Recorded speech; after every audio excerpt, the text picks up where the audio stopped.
Today's vlog is brought to you by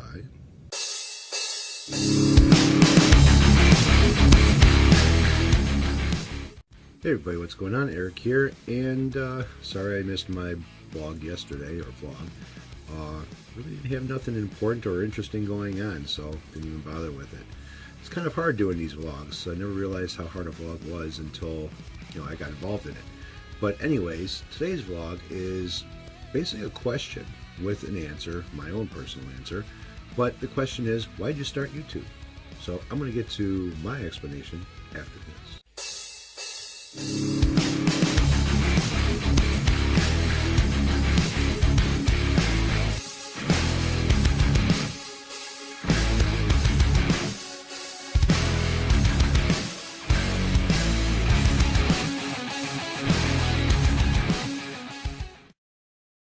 Alright, so a friend of mine, Andrew Allen from Andrew Allen Guitars, put up a video that kind of brought me back a little bit to why I started doing YouTube.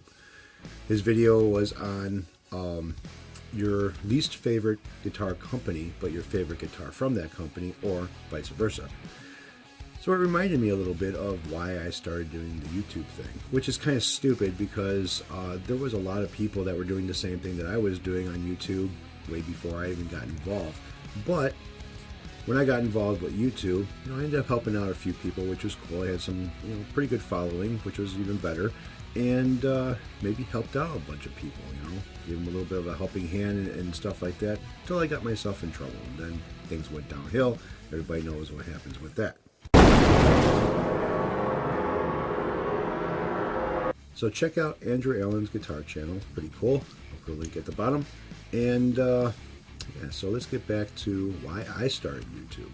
Before YouTube, before I even started getting involved, even watching videos or doing anything with YouTube at all, basically I never even bothered with YouTube. I had an account, but it was only because of Google Play. And really didn't do anything with the YouTube shit until I started getting involved with looking at a little bit of motorcycle stuff and hot rods and shit like that. And that's kind of basically the interest that I was in before all this guitar stuff.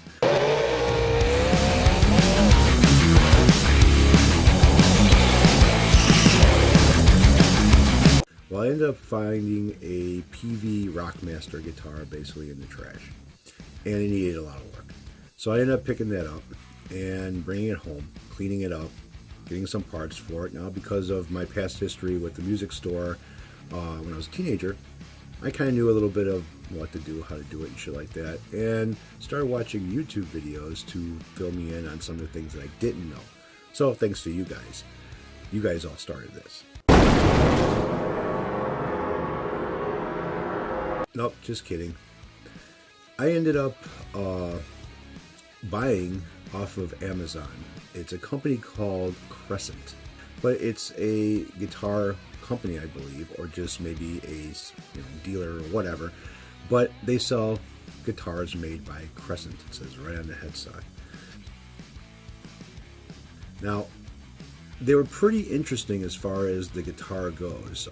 They looked pretty good, number one. The reviews weren't too bad on them. They were iffy, but again, with everything else that I do a review on it, it's either a 50-50 or whatever as far as what the reviews go. And 9 times out of 10, a lot of the reviews that people put about stuff is because they don't know how to use it. Pick up the owner's manual, read the damn thing.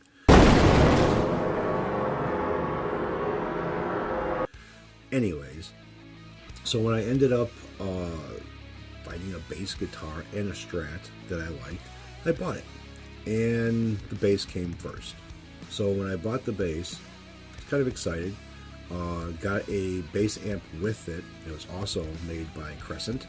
At least it had the Crescent logo on it.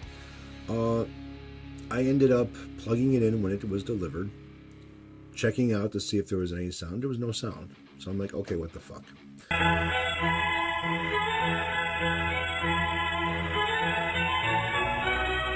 Perhaps one of the most interesting words in the English language today is the word fuck. Out of all of the English words that begin with the letter F, fuck is the only word that is referred to as the F word.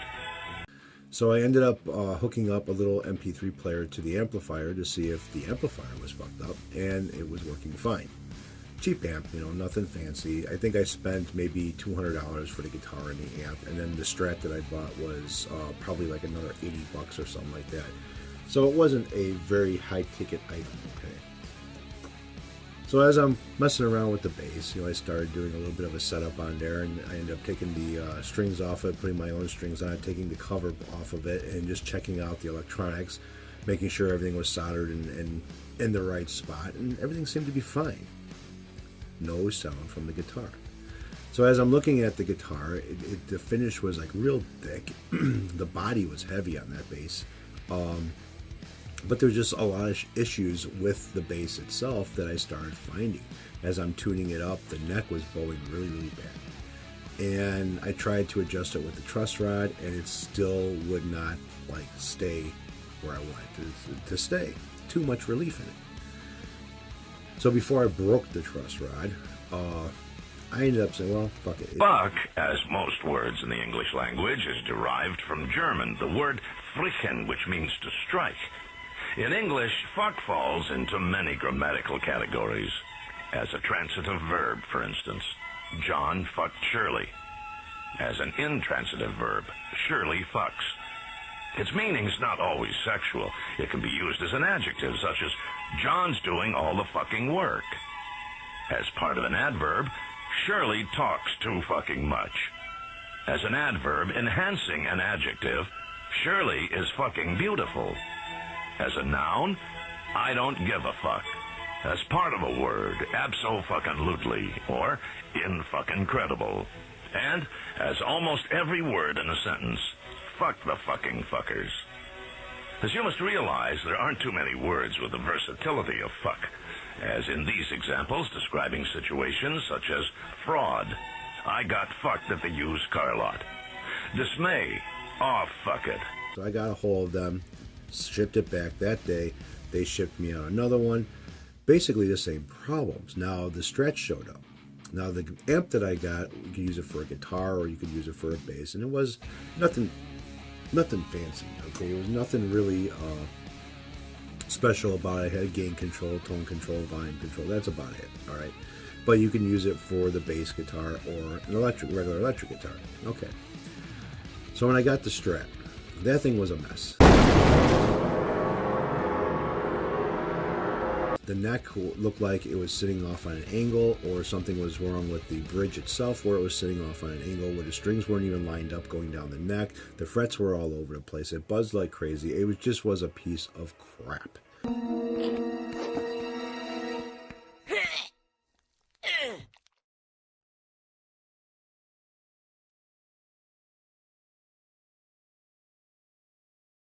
Eric, did you just take a crap on my desk? What's up? What's up? Crapped on your desk, Doug. What's up with that?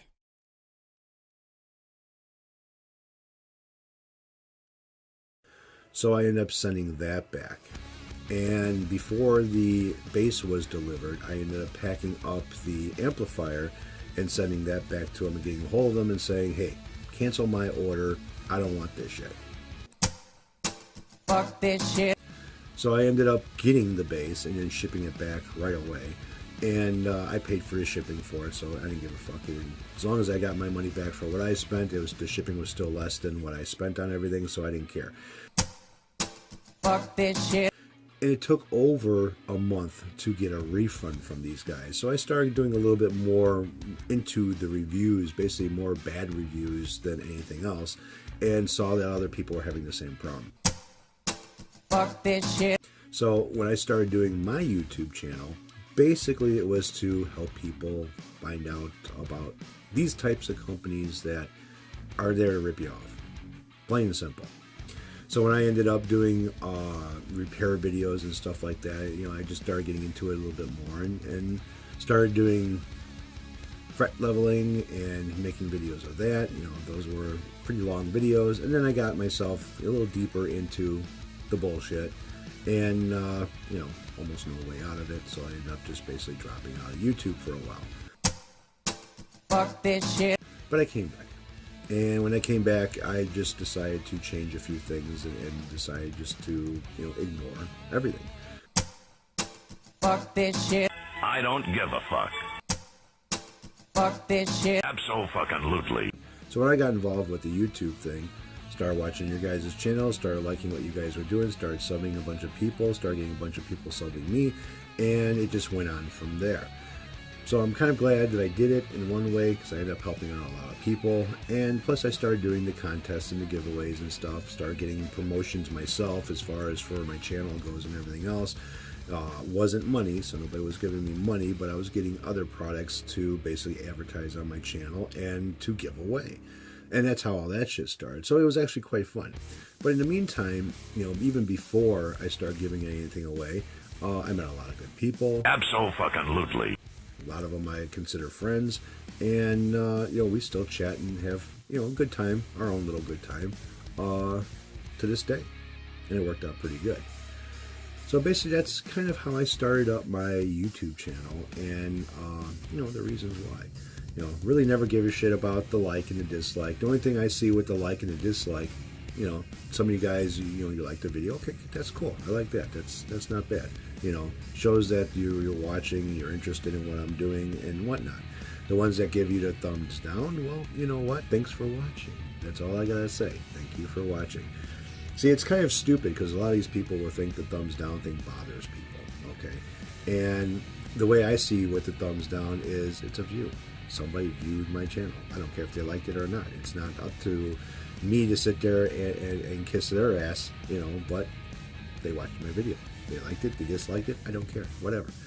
I don't give a fuck. So that's kind of how that works. So I never really got the hang of it as far as, the like and dislike thing, because I never really do it with anybody else. Now, some videos I have liked videos, and I've never disliked anybody's videos. So that's kind of like a useless tool to me. So I don't even bother with it. But it's kind of cool that it's there. It kind of shows that the interest is there as far as what people like. Abso-fucking-lutely. As far as the dislike thing goes, whoopee, But having the subs, talking with a lot of good people, the interest is there amongst a big group, and, try to keep it that way. That's the only hard part. The hard part of YouTube is making your content, trying to come up with ideas or different ways of making your video and keep it interesting. I've been trying to do some editing shit, which, I've been pulling a lot of videos and commercials and stuff like that to try to make it seem like you're watching TV or whatever.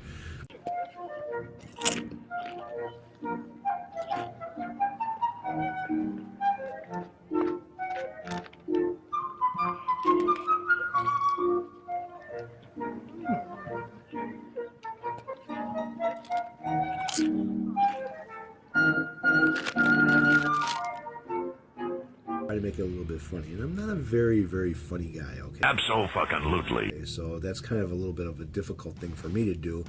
So I use other bits of videos to try to make my video a little bit more interesting.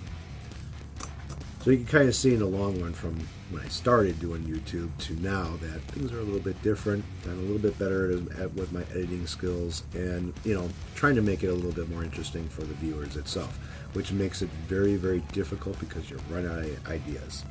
So why did you guys start YouTube? That's the whole question of this. You guys know why I did it. Why did you? So if you want to leave a comment at the bottom, that's fine. If you want to dislike or like or whatever, that's fine too. You guys take it easy. Have a good one. And that's the vlog for today.